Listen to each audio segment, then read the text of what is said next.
Kuna neno nzuri ambayo inasikika kwenye masikio ya utamu, na mimi nikilisikia nafarijika, na wewe unaweza kufarijika.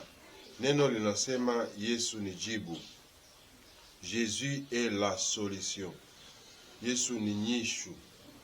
Lakini kusema kwa kinywa isibakie kama slogan, ila Yesu ni jibu kweli.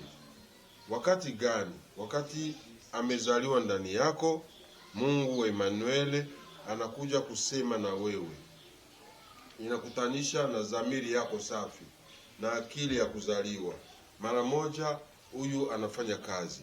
Alafu wakati alikufa na kufufuka, anafufuka kwa ajili ya kufufua akili yako, kufufua pia maendeleo ya maisha yako ya roho na mwili. Pale kunakuwa realization.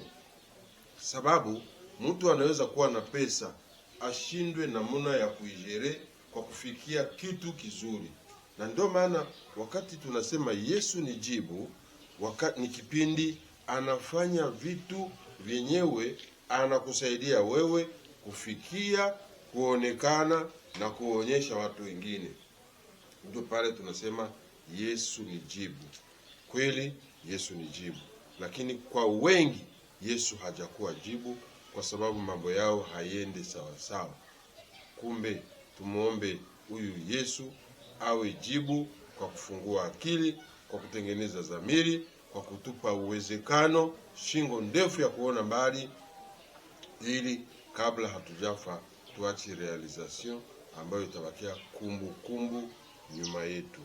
Bwana akubariki.